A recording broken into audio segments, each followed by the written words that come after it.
السلام عليكم ورحمة الله وبركاته. الحمد لله رب العالمين والصلاة والسلام على أشرف المرسلين وعلى آله وأصحابه وأزواجه وذرياته وأهل بيته أجمعين.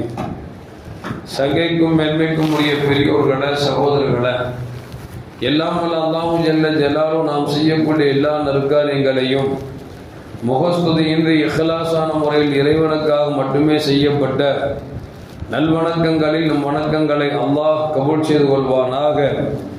நாம் செய்யக்கூடிய வியாபாரங்களிலும் தொழில்துறைகளிலும் நஷ்டமில்லாத ஹலாலான முறையில் நிரம்ப லாபத்தை பெற்று இந்த லாபகரமான வாழ்க்கை கொண்டு தம் தேவைகளையும் தேவை உடையவர்களின் தேவைகளையும் நிறைவேற்றக்கூடிய நல்ல பொருளாதாரத்தையும் உள்ள விசாலத்தையும் அல்லாஹ் நம் அனைவர்களுக்கும் வழங்கி அருள்வானாக.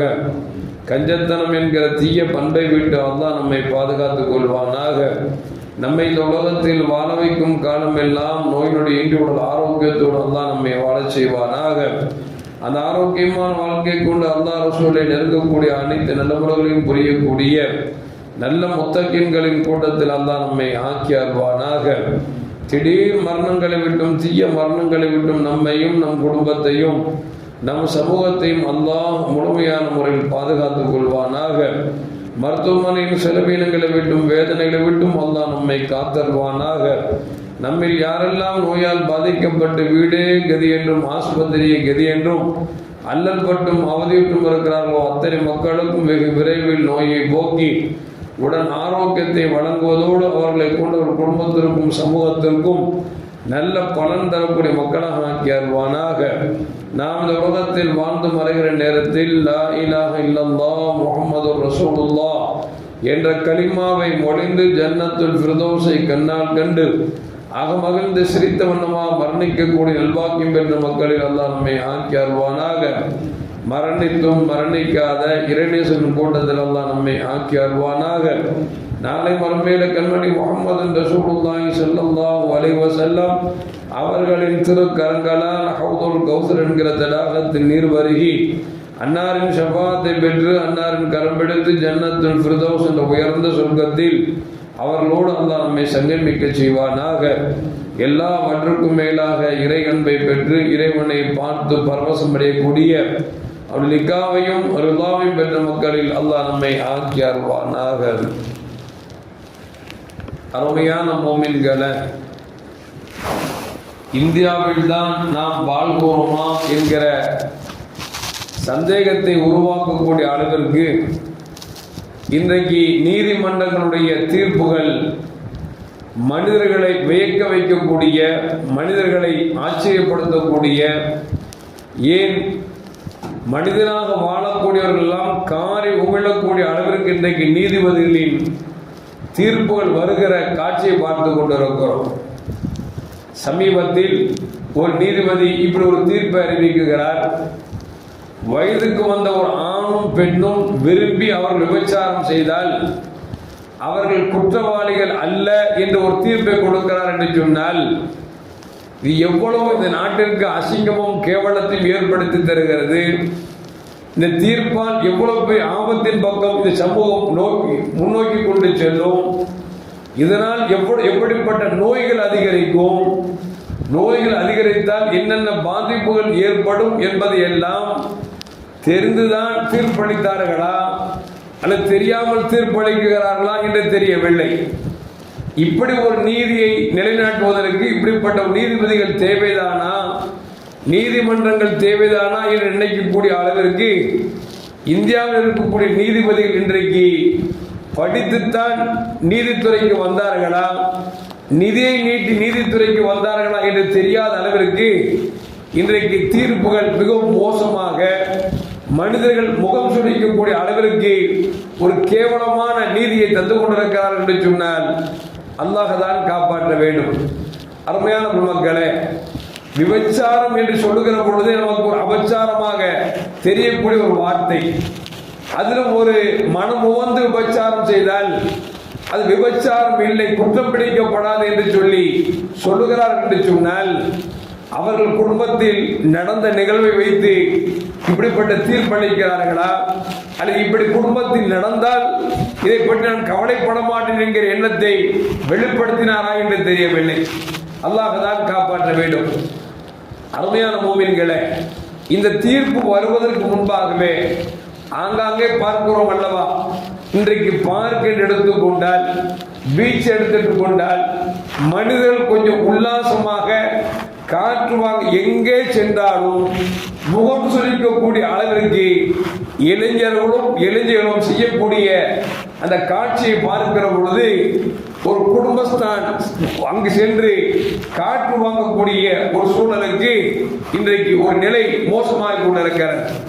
இந்த சட்டம் பாய்ந்தது என்று சொன்னால் ஒரு மனிதன் ஒரு ஆணும் பெண்ணும் மன உமது விபச்சாரம் செய்தால் விபச்சாரம் இல்லை என்கிற இந்த செய்தி அந்த பிள்ளைகளுக்கு மிகப்பெரிய வரப்பிரசாதமாக மாறிவிடும். இதனால் என்ன ஆகும் என்று சொன்னால் பெற்றெடுத்த பெற்றோர்களுக்கு கவலைகளும் சங்கடங்களும் அதிகரித்து விடும் என்பதை இந்த மாற்று கருத்தும் அல்ல. கண்மணி முகமது ரசூலுல்லாஹி ஸல்லல்லாஹு அலைஹி வஸல்லம் ஹிலால் இப்னு உமையா என்று சொல்லக்கூடிய ஒரு தோழர் அழுத வண்ணமாக வருகிறார். நபிகள் நாயகம் ஸல்லல்லாஹு கேட்டாங்க, ஏப்பா அழுகிற, பதபதைப்பா இருக்கிறீங்க, என்ன விஷயம் அப்படின்னு கேட்டாங்க. அவர் சொன்னாரு, யார் சொல்லலாம், ஷரீக் இப்னு சம்யா என்று சொல்லக்கூடிய என் சொந்தக்காரர் தான், அவரோடு என் மனைவி தகாத உறவில் இருப்பதை நான் கண்டேன் என்று ஒரு மிகப்பெரிய குற்றச்சாட்டை சுமத்துகிறார். தன் மனைவி இன்னொருத்தோட இருக்கிறத கட்டின கனவை பார்த்துட்டாரு. மனசுக்கு எப்படி இருக்கு யோசிச்சு பாருங்க. சமீபத்தில் பார்த்தோமா இல்லையா, ஒரு யூடியூப் நடிக்கக்கூடிய ஒரு பெண்மணி இன்னொரு ஆணோடு இருப்பதை தன் கணவன் பார்த்து வீடியோவில் பெருசா பார்த்தோம். அது உள்ள வந்து அசிங்கமா ட்ரெஸ் போட்டு நிற்க, உள்ள எவண்டி இருக்குன்னு கேட்க, அவங்க ஏண்டா அசிங்கப்படுத்துன்னு கேட்க, கடைசி அருவாவை எடுத்து அவனையும் வெட்டி தப்பித்தெடுத்த பிள்ளையும் வெட்டி தானும் சாவனதுக்கு முயற்சித்தானே. இந்த செய்தி பரபரப்பு அடங்கிறதுக்கு முன்னால நீதிபதி இப்படி ஒரு தீர்ப்பு கொடுக்கிறார். அல்லாஹ் காப்பாற்றும். எதுக்கு சொல்ல வர்ற அப்படின்னா, இப்போ இந்த சஹாபி எழுதினார்னா தன் மனைவிய இன்னொரு சொந்தக்காரோடு படுத்திருப்பதை, தகாத உறவோடு இருப்பதை பார்த்து விட்டார். ரசூலுல்லாஹ் நமக்கு சொல்றாங்க, யார் சொல்லலாம், என் மனைவி இன்னொரு ஆணோடு இருப்பதை கண்ணால் கண்டேன் என்று சொன்ன பொழுது மார்க்க சட்டம் என்ன அப்படின்னா, ஒரு பெண்ணின் மீது நாம் ஒரு குற்றச்சாட்டு சுமத்துகிறோம் என்று சொன்னால், சாதாரண விஷயங்களுக்கு 2 ஆண் சாட்சி என்று சொன்னால், ஒரு பெண்ணின் விஷயத்தில் குற்றம் சுமத்துகிற பொழுது, விபச்சார குற்றம் சுமத்துகிற பொழுது 4 ஆண்களை சாட்சியாக கொண்டு வர வேண்டும்.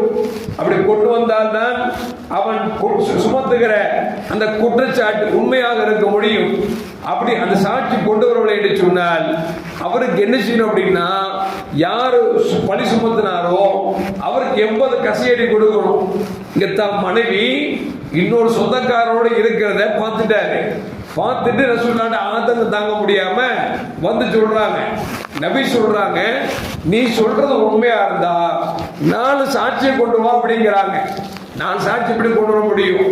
ஒரு மனைவி இன்னொரு இருக்கக்கூடிய அந்த செய்தியை 4 பேரை கூட காமிக்க முடியுமா? எவ்வளவு அசிங்கமான விஷயம்.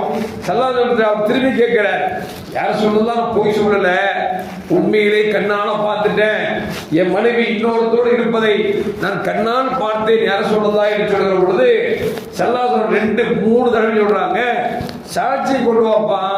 சாட்சி கொண்டு வந்தா அவளுக்கு கிடைச்ச குற்றவாளி போட்டு நிறுத்தி என்ன தண்டனை மார்க்கம் சொல்லுதோ அதை கொடுப்போம். அப்படி நீ கொண்டு வரலன்னா உனக்கு 80 கசேடி இருக்கு அப்படின்னு சொல்லி ஸல்லல்லாஹு சொல்லிட்டாங்க. அவர் பார்க்கிறாரு, உண்மையே நிகழ்வு நடந்துருச்சு, இதை குற்றத்தை சுமத்துற எனக்கு 4 சாட்சி கொண்டு வரேன்னா 80 கசடி வரை எனக்கு கிடைக்குமே, என்ன செய்யறது? அல்லாஹ் ஒரு தீர்ப்பளிப்பான், யார சொல்லலாம் என்று சொல்லி அவர் அல்லாஹ்வின் பொறுப்பு சாட்டி கொஞ்சம் அமர்ந்துகிற பொழுது அல்லாஹ் கொஞ்சம் ஆயத்தை இறக்கிறான். என்ன ஆயத்தம் அப்படின்னா, ஒரு மனைவி இன்னொருத்தரோடு இருப்பதை கண்டுவிட்டால் சாட்சிகளை என்று சொன்னால் 2 பேர் எழுச்சி அப்படின்னா லியான் ஒரு சட்டம் இருக்குது. 2 பேரும் உட்கார வச்சு நீ சொல்வது பொய்யாக இருந்தால் அல்லாஹ் என்மேல் சாபத்தை உண்டாகட்டும், நான் சொல்வது பொய்யாக இருந்தால் உண்மையில் சாபம் உண்டாகும் என்று சொல்லி ஒரு லியானுடைய சட்டம் இருக்குது, பழித்துக் கொள்வது. அந்த பழித்துக் கொண்டால் அல்லாஹ் அப்படியே ஆக்கிடுவான். அந்த சட்டத்தை இறக்கி ஒருவேளை சாட்சி இல்லை என்றால், உண்மையாக நடந்தது என்று சொன்னால், அவர்களுக்கு மத்திய லியான் என்கிற அந்த சபிக்கக்கூடிய அந்த சட்டத்தை கொண்டு வந்து இருவர்களும் சபிக்க வைத்து அதற்கு பிறகு அவர்கள் பிரித்து விட வேண்டும் என்பது மார்க்க சட்டம். எதுக்கு சொல்ல வர்ற அப்படின்னா, இப்படி மார்க்கம் ஒரு தவறு நடந்துவிடக் கூடாது என்பதற்காக இப்படி சட்டங்களை நமக்கு போட்டு தருது. ஏன்னா உண்மையிலேயே ஒரு கணவன் மனைவி பிடிக்கணும்னு வச்சுங்களேன், அவங்களோட குற்றச்சாட்டு சுமத்தினா இப்போ மார்க்கம் சொல்லுது அது 4 சாட்சி இருந்தா தான் ஏத்துக்க முடியும், இல்லைன்னா ஏத்துக்க முடியாது. ஏன்னா ஏத்துக்கிட்டோம்னா இதனால பல சிக்கல்கள் குழப்பங்கள் வரப்படுகிறதுனால மார்க்கம் தெளிவாக என்ன சட்டங்கள் சொல்ல வேண்டுமோ அந்த குற்றங்கள் நடக்காமல் இருப்பதற்கு எல்லா வழிகளையும் நமக்கு தருகிறது. ஆனால் இன்றைக்கு அரசாங்கத்தில் இருக்கக்கூடிய நீதிபதிகள் ஒரு ஆணும் பெண்ணும் மனமோந்து விபச்சாரம் செஞ்சா அது விபச்சாரம் இல்லை அப்படிங்கிறான்னா, இவ எங்க படிச்சானுங்க, எப்படி வந்தாங்க, ஒன்றும் புரியல. நம்ம இந்தியாவில் தான் இருக்கிறோமா அது வேற அயல்நாட்டில் இருக்கிறோமான்னு தெரியல. ஏன்னா இன்னைக்கு காலங்கள் ரொம்ப மோசமா போயிட்டு இருக்கு. இந்த சட்டம் இல்லாமல் இருக்கிற பொழுது இன்றைக்கு விபச்சாரங்கள் அதிகரிக்கும் பார்க்கிறோம். சில கம்பெனிகளில் சாக்கடை அடைச்சிருச்சு அப்படின்னு சொல்லி சாக்கடை தோண்டனா இருக்கிறது என்ன அப்படின்னா, ஆண்களும் பெண்களும் தகாத உறவுக்கு எதை பயன்படுத்தி செஞ்சால் அது நோய் வராதோ அத்தனை ஆயுதங்களும் உள்ள கிடக்குது அப்படின்னு சொல்லி இன்னைக்கு தமிழகத்தில் இந்தியாவிலும் முடிச்சுட்டு இருக்கிறான். இன்னைக்கு அந்த அளவுக்கு விபச்சாரங்கள் மலிந்து கொண்டு இருக்கிறது. ஆணும் திருமணம் முடிக்கலாங்கிறான், பொம்பளை திருமணம் முடிக்கலாங்கிறான். திருமணம் முடிக்காமலேயே இந்த ஆணும் பெண்ணும் திரும்ப வாழலாம் அப்படிங்கிறான். இப்ப என்ன சொல்றான் அப்படின்னா, விபச்சாரம் பண்ண குற்றம் இல்லைங்க அப்படின்னா என்னன்னு உனக்கு புரியல. அல்லாஹ் காப்பாத்து. இப்படி சொன்னாங்கல்ல, உலக அழிவு நாளில் விபச்சாரங்கள் அதிகரிக்கும் அப்படின்னாங்க. என்ன காரணம்? இது போன்ற நீதிபதிகள் கொடுக்கக்கூடிய தீர்ப்பால் விபச்சாரம் மறைந்து செய்யக்கூடியவர்கள் கூட இன்னைக்கு ரோட்லயும் வீட்லயும் காடுகளிலும் விபச்சாரம் அதிகரித்து போய்விடும். காரணம் யாருன்னா இப்படிப்பட்ட நீதிபதிகள் என்பதை நாம் விளங்கிக் கொள்ள வேண்டும். அல்லாஹ் நாம் பாதுகாப்பு தேட வேண்டும்.